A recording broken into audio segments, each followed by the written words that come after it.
we have a Q&A. So, does anybody have any questions of any of our speakers? Thank you very much, Cal. My mind's gone blank.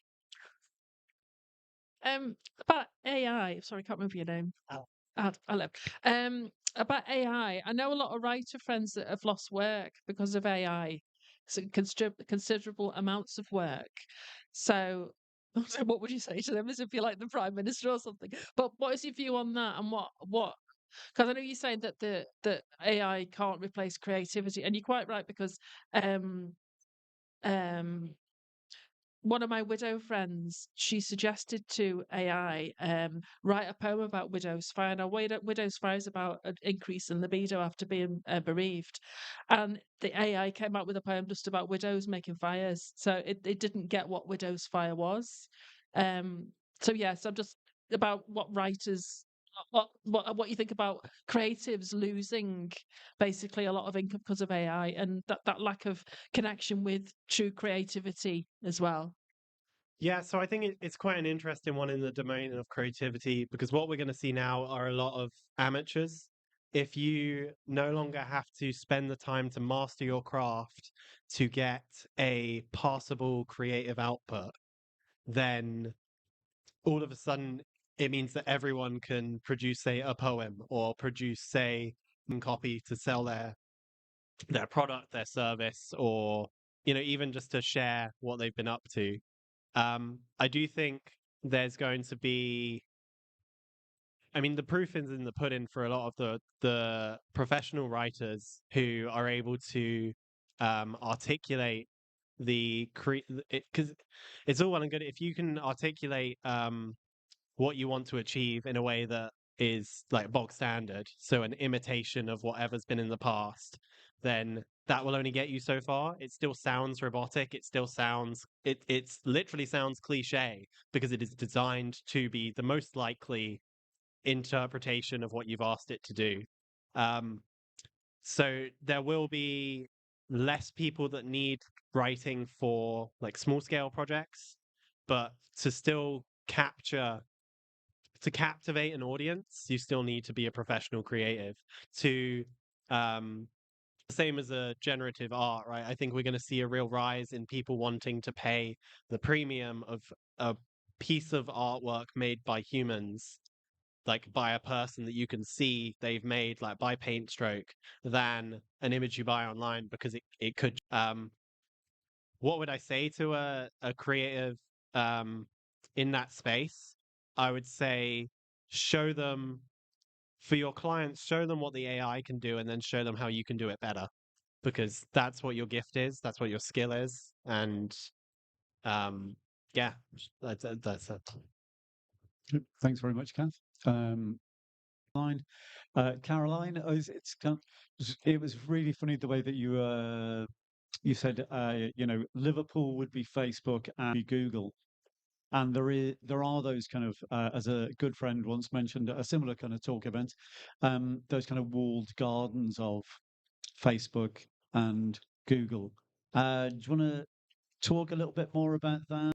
So that's actually happening already in the world today to a certain extent. So in China, where they really control everything, their version of WhatsApp, you literally can't get a train, you can't buy lunch, you do not exist in a system unless you're on that. And it's quite terrifying. And this is happening as well in newer cities in the Middle East and the US, where Amazon is saying, we're going to start doing food. You'll see shopping's popped up on Amazon, food growth locally. So if they, and you live in, just imagine you live in an Amazon smart home and, your food comes from there and everything, your travel. It's harder to do in Europe because we've got these older legacy cities and Europe, not UK, has a lot of regulation around that. So it's just harder to do here. It's not worth their money. But you can see it in our behavior with everything. It's so convenient, and I use all this stuff. But yeah, it is actually happening. And if you get that, you know what it's like. You're trying to get a Word doc and Google and Word aren't talking to each other now. Imagine that on a city level. And I'm not scaremongering here. I think, it's really useful. It's really convenient. I think the UK is probably a better place to avoid the worst of that. I would just say watch your choices. I try not to be too reliant on this stuff. And I mean, I'm old, so I hate the idea of anyone controlling my food. But yeah, it kind of is happening. So, a train from the new Edge Hill train station, which is obviously going to be super big and super well built, possibly, architecture-wise, it could be super, and they'll dig up Crown Street Park once more. We'll be getting a train from Edge Hill train station. We'll be having to get off, say, in Warrington, transferring from the Facebook train or the Meta train, changing trains to the Google train that takes all the way to Manchester. And you might have to have a whole different set of systems or I You- mean, it's kind of not that far from privatization, right? yeah. You've already got like transport systems or water where they're all different companies, they're taking the profit out and you're getting a very bad service.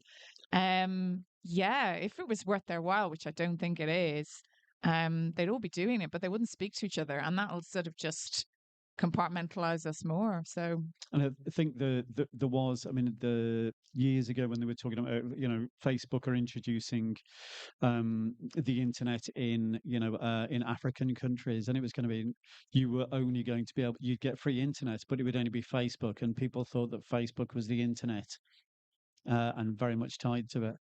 Does anybody else have a question? Otherwise, I'll just keep on asking. Gary, here you go, Gary. Hiya. I've got two questions actually. Firstly, on the bacteria side of things, how are you going to stop it going all Jurassic Park on us? That's what I want to ask. And the other question was on the architecture. I'll let you answer that first. Okay. So with the bacteria that we're working with, they're very picky in the way that you grow them. So the growth conditions that they grow under optimally are very, very specific. So if you expose them to oxygen of a certain concentration, they'll most likely die very quickly. So if they were released into the atmospheric conditions that we are here in, they wouldn't last long at all. So in that sense, it's like a fail-safe measure, and that you can do whatever you like to them, and then if you're not happy with them, oxygen will just get rid of them straight away. So you can't really see a scenario of where they'd get out of control, really. And would there be any implication if they did that? Well, they're not pathogenic. They haven't got any capacity to cause disease. These are strictly photosynthetic organisms that just use light energy to power their metabolism. And we're interested in the light harvesting aspect of them because it's essentially a near infinite source of energy, in that it's light from the sun that's striking these organisms and they're absorbing it and converting it into chemical energy. And so, yeah, that's the attractive aspect of them to us. Right. Thank you. And with regards to the architecture, you showed a slide at the end, and there was like a Neapolitan coloured building with grassy ramp up. Yeah, Was that AI or was that real? No, it looks like AI, actually. If I had more than 15 seconds, I would have explained what it was. So that's by an architect called Hundertwasser, who was a sort of, well, he dabbled with communism. That he was a communist. So the 1950s, 60s. And that's a big social housing development in Austria. Yeah. So one of the things he wanted to do with his architecture was to bring like nature into our houses. So literally there are like mature trees growing out of the middle of that development, like, and I just think it's a great image because it reminds you that things could be different, buildings could be different, public housing could be different. And of course, in the 50s and 60s, that was precisely not when corporations, but when governments were funding experiments, with housing, not for the wealthy, but for the poorest. Those for poor people, right? For people with modest jobs or the unemployed. So I think that image is interesting. You landed on that, Gary, because I think it does open up a lot of the things I wanted to say in my talk, really, about the future. Yeah, and it looked beautiful and creative as well. Yeah, really did. great, Thanks. isn't it? Yeah. Thanks, Gary. Well, does anybody else have any questions? Okay. I'm just here to pass the microphone backwards and forwards. You're the sort of AI imagining what it will be like in 50 years' time or whatever, I was struck by a sense of isolation. People in individual suits with visors that you got no physical contact. And I think I'd just like to ask what you all think about the idea of isolation in all years, in relation to each of the subjects you talked about. Yeah, I mean, you just have to look around you, don't you? Like, if you get a bus now, everyone's on their phone, and it's a bit sad, really. I think we all notice it, and then we all do it, don't we? And we are more isolated, and it's all been proven, and we're all really segmented as well. So we're not mixing as much. And I think Liverpool's better for that because it's a smaller city, unlike somewhere like London, where you can just see people like you who agree with you. Unfortunately, yeah, that trend is there. I don't want to be really dystopian on it. I think there's things we can do, but it does worry me with sort of younger people with their ability to have patience and attention span and things like this, for instance, which is just people in a room. I think that's never been more important. So all the time out of your week, it's making time to not just do stuff that's convenient for you on your phone the way you want it. And it worries me, that kind of demand led culture where I want this, no, no, yeah, I want that, no, that kind of thinking, which that's kind of how we're being programmed to behave, and that's not life. So yeah, I just totally agree with you on that one. Don't know what the answer is, but I think it's a really profound question, actually, because I think pandemic really showed it very acutely that wealthy individuals create the types of lives that they want to live, right? That's got massive implications for the rest of us as well, actually. So I think that the kind of the collective social life, not just of the elites, but of everyone, is a fundamental way in which. I mean, I was talking about architecture. It's a fundamental way in which architecture should be judged. So, one of the things that frustrates me about architecture is that very often it's about the celebrity architects, the most expensive buildings in the most exclusive parts of the most expensive cities, places where most of us are never going to go. Right? We might see it on the internet or in the pages of a magazine, but I think actually, as Caroline said, opening up cities to sort of different types of social action, to making cities welcome to different types of people is a fundamental challenge. Like now and for the future. So I think that sometimes visions that come from elites, they're quite seductive, But the question you asked before about, well, what about jobs? What about people's jobs? That's important, isn't it?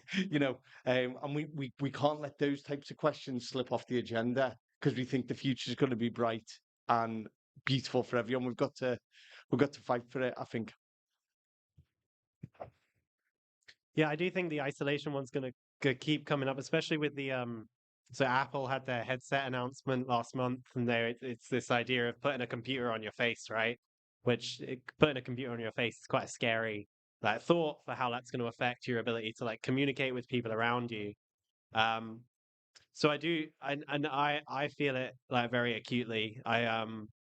When I get in the lift, as someone with attention and impulsivity problems. Like if people get in the lift, I'll impulsively say hello. If I bump into people in the street who I don't know, I'll say hello. And the reaction that you get is jarring because a lot of people are very much stuck in this insular environment. But that being said, I do think that cities like Liverpool, I do not see going that way because Liverpool, by all intents and purposes, is one of the most friendly and open cities that I've been to in the world. Um, I think this library is a testament to that. The amount of events that are happening here on a weekly basis. If you have an idea for starting a business, you can come here every Thursday, and there are experienced professionals who will give you guidance on how you can make your idea into a successful business. If you want to get involved with community groups, there are people that direct you to various social prescription services through the Liverpool Care Network. Again, here every Thursday. There are numerous Huh? Yeah, there are community litter picks.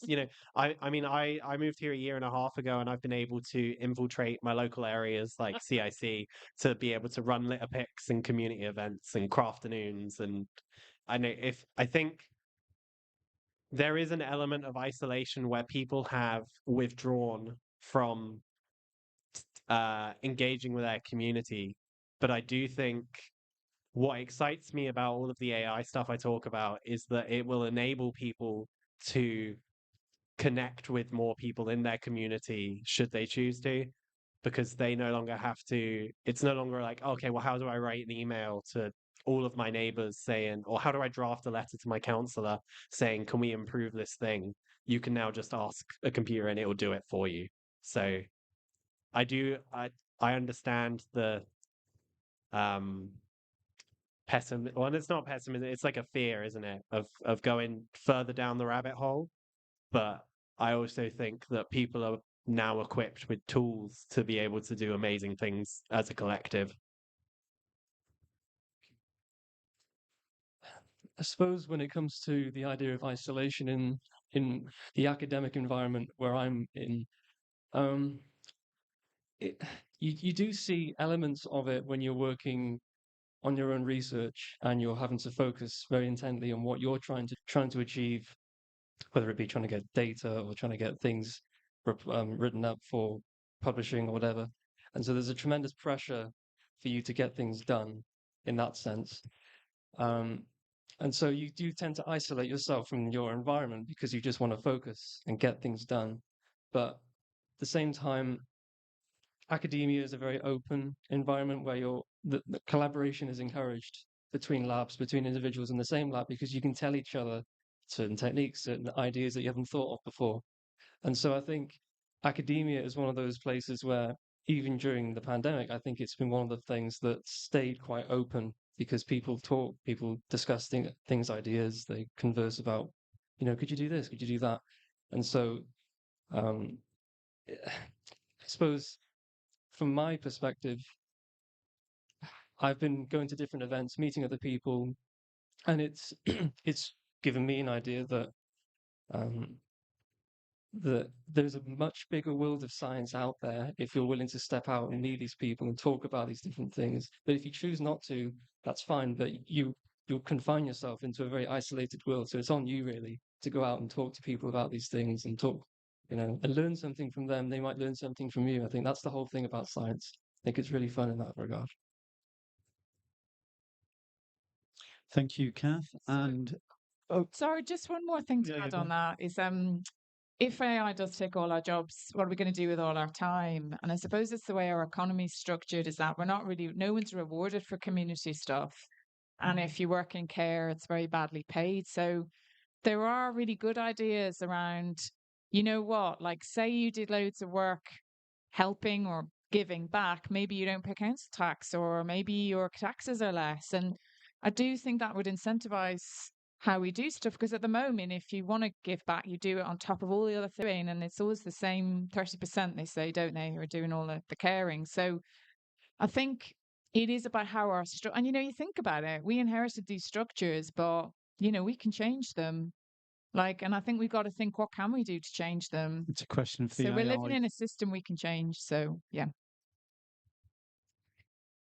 The thing I would say there is that I think there should be supportive and enriched infrastructure around social enterprise. I think Liverpool's very strong for the amount of community groups, and you can non-profit is a dirty word in the social enterprise world, because ultimately, like, organizations have to make money to be able to function, right? That's just fundamental. You have to have an economic redistribution of some kind for people to be able to pay their rent. But I do think that we will see sort of an ongoing trend, especially among young people, of coming out of universities and starting social enterprises.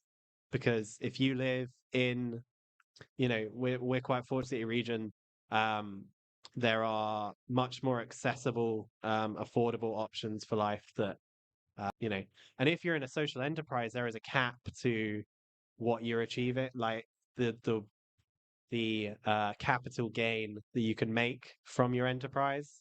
You see, I mean, constantly in awe of things like Baltic Creative, which has absolutely changed the face of the Baltic Triangle area. Um, we've just got Baltic Ventures, which is looking again, investing in passion, purpose-led organizations. We have Kindred LCR, which invests 0% equity loans. So 0% loans for socially trading organizations, which are looking to make the world a better place. I do think that the narrative around what a business is slowly changing, and you do have, I mean, capitalism's going to die a long death, but yeah. Sorry. Great. Francis, did you have a question? It was more a comment, really. It was just the systems and things that we're fighting against, that we need to fight against, otherwise, the carbon crunch is coming. Those systems were imposed on us. There's nothing fixed about them. This is one of the things I say to people who, to me, capitalism is a technology. It's a way of doing things. Well, let's just invent a different technology. We're very good at that. And yeah, we might have problems. You look at all the stuff people say about what happened in the Soviet Union, et cetera, et cetera, et cetera. But, you got to give it a go, for God's sake. Just sitting on your hands and going, oh, yeah, well, it will be. Just start, have a go. Try and make the world a better place. Leave it better than you found it. I mean, drives me crazy. And like I say, it's just a technology. Capitalism is a technology. And it's not. It doesn't have to be the way it is, and that it drives me crazy that it's like this nutty stuff at the moment about, oh yeah, we have to keep increasing interest rates because in the 1980s people could spend less, so inflation came down. Well, everyone's broke now. Can't spend. There's no less to spend, so it's a stupid idea and it's not going to work. So and that's being imposed on us by idiots. We just don't. Yeah, I better shut up now. Neil, can I just say, Yeah, you I can. think, it's a really, really important starting point that the systems that we've got today have come about, the arrangements that they could have been temporary. They're not always, they're not forever, but they feel like that, and I think if you look at capitalism, then, we've got housing crises, we've got, cost of living crisis, we've got homelessness crisis, we've got a care crisis, and these are things that they're not easy to change, unfortunately. And I think that goes back to the thing I wanted to say about power. That people, capitalism works for lots of people at the top, right? Unfortunately for the rest of us, it doesn't work. It creates these kinds of absolutely, vile social problems. So changing it's not easy, but I don't think that means that we should stop trying. You know what I mean? I think imagination and organization and doing things together is a really, really important starting point. I think I know the alarming elephant in the room around that is that it does create, like, the system does inherently create problems, right?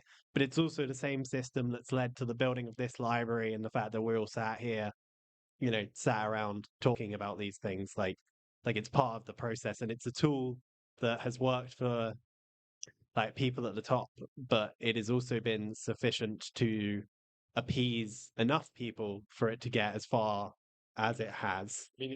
Interesting point. If you think we wouldn't have we doing this when this library was built, and there would have been no women here, and there would have been no disabled people here, poor people would have actively been excluded from spaces like this. Now, you can see that as a marker of progress, right? It's not the end of the story, and they're very hard. They're very hard fought victories. Them actually, and I think that's why, they don't just happen. And it does mean sort of not being blasé and assuming that the future will automatically be better. It might be better for some, but it's not going to be better automatically for everyone. I think is the counter to that is that we now have so I entirely agree with what you're saying is that like the process by which we have gotten here is an ugly and horrific one, but where we are able to go now and the fights that we will have to make society, the world, a more equitable and inclusive place are enriched by the new technologies that we have, such that more people will be able to participate in those dialogues and in that change. And hopefully we'll have a brighter tomorrow. Okay, okay, it's great. It's getting very deep. Does anybody have any other questions before we all go? Oh, great! I was going to say we all go home and start typing into AI. How is it we can overturn the capitalist system? Sorry, maybe this is the last one. Okay, right. You mentioned that AI. You said it wasn't creative, but it can create. I wondered in what ways do you think human creativity is special, and if we'll ever see a truly creative computer? So the question was, what what distinguishes human creativity? Yeah, why are we special? And can computers ever show this really special trait? So whether whether a computer would be able to demonstrate the same traits is I'm not sure anyone is particularly sure. But it also, I suppose, depends on the social environment with which you define that creativity. So like the setting ultimately. If I mean for me, human creativity is contextual. It's the ability to analyze all of the information around you simultaneously and be able to create novel insights. For me, human creativity is collaborative. No good idea is, an idea is only a good idea when it is not isolated. It has to be connected with a community. It has to be connected with others. And I think ultimately human creativity is our ability to convey through our actions and our work. And there is a limit to what a computer, the machine story might be its own separate entity, but what we do as a species or as individuals or as collectives to define our own narrative and the choices we make, the people we decide to help, the things we do which we decide give life meaning are ultimately like our most innate form of creativity in my world. 5 years ago, I would have said no. And I think the more and more I'm seeing, I'm going maybe. So what is creativity? Like in our brains or minds, if I had to design something or make something up, it's just loads of information in my head that swirls around and then I apply something and I come out with something. And that's pretty much what AI is doing. There's a very good documentary called The Science of the Pop Song, where they analyze music for 100 years. It's on BBC. It's very good. And what they concluded is that AI, this is a while ago now, was very good at telling you what was good and what people would like, but it wasn't very good at creating a new movement like punk or something like that. And I think that's where we are now. It's very good at the craft stuff. It's very good at giving things people that they want that are impressive. Can it create a new illustrative style? Can it create a story that's really got that meaning? I don't know. I don't think we're there yet. I think it probably could get there, but I think as humans, we're always looking for the authentic. It's like looking at a melamine floor. Like if you showed that to someone in the 1800s, they'd be like, "Oh, it's wood, it's amazing." And now we know it's fake. We're like, "Oh, it's horrible." The minute we know it's fake, we don't identify anymore. So I think we'll want to seek that out. But I do think it'll be the 10% of people who are those amazing innovators who get that work. And unfortunately, I do worry about the mass of people underneath who should just do the stuff. So yeah, maybe, probably, yeah. That was creativity. Brilliant. Thank you very much. Any other questions? Well, you can tell me. Optimism. You mentioned, I don't like it. Optimism. You mentioned power and obviously architecture itself. Yeah. How optimistic are you that in 30 years, the public and in particular, isolated mining our buildings and our spaces are constructed in the best way for them? Like, for example, children, the elderly. How optimistic that in 30 years we'll be having a say in things like that? I really very important question. I think that there are lots of reasons to be cheerful. Actually, I mean, a lot of the time I spend being big, powerful structures where they're exclusionary in different ways. And I've got a disabled daughter, and I know that the world is quite hostile actually to disabled people in different ways. People with different types of mobilities. It's a very difficult thing to navigate. However, the optimistic bit is that there are lots of bright, creative, committed people who are working incredibly hard to try and change those things. So I mean, a couple of the initiatives that I always think of, there's Architecture for Humanity, and they do interventions in sort of post disaster societies. The big natural disasters. There's a place, I had an image of it on my penultimate slide. It's like a kind of a straw baled house that students in Alabama who are doing architecture degrees, they try to work with community groups to identify what do you need. Do you need like cheap, warm homes for people, or do you need like a youth club for kids? We'll get them in. So there are lots of reasons to be cheerful actually, and I could have done a talk like today. I could, ignoring all those big vanity monuments and focusing on that. So I think that there are lots of reasons to be optimistic, in short. Yeah. Brilliant. Thank you very much. Oh, sorry. One final question. It's a tiny point. One of the things talking about the AI thing is I call it the tyranny of the bland. Because averaging everything down and then regenerating it. If you haven't got a human curating that, it's just going to be dull stuff. Like generative music. Oh, I found a 20-minute section which is absolutely beautiful. You may have well listened to 10 hours of crap to get to that 20 minutes. And I think we're still in the loop, guys. It's just that we're going to be curating stuff rather than creating it from scratch. I think there's still plenty for human beings to be doing. Okay. Yeah.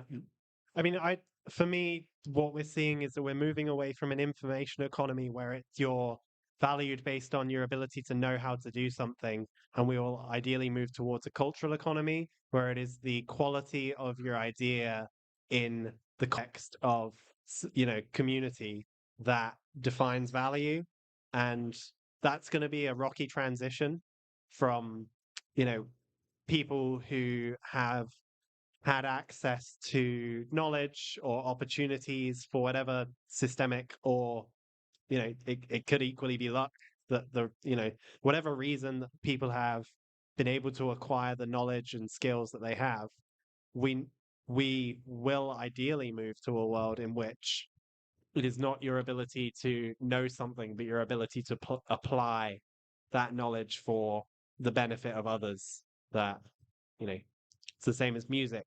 You can have a robot that will play violin, but it's not able to do vibrato the same way that a human can, because it can't control randomness in a way that conveys emotion.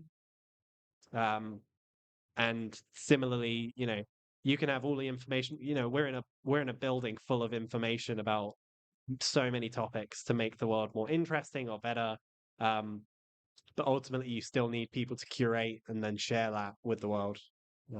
So yeah.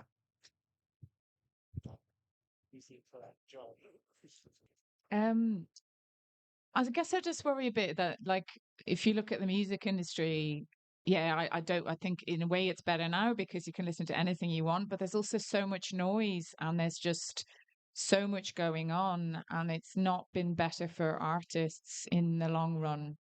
So, and also splitting up the craft of doing something with the idea, we've become so divorced from things, and there's a reason that doing something is quite good for us actually, because it slows down your mind and it makes you listen and it makes you have to collaborate. And I think even if you trained as a visual effects artist and then AI could do everything, what all those things you had to do to get there are the valuable bit, you know?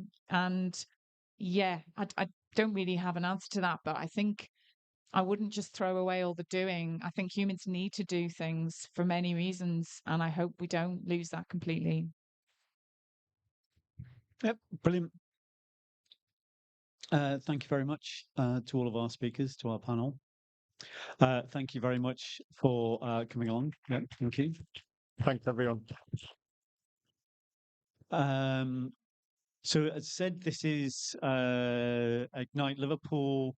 We do a regular event at Leaf Cafe. If you'd like to come along there, you can find out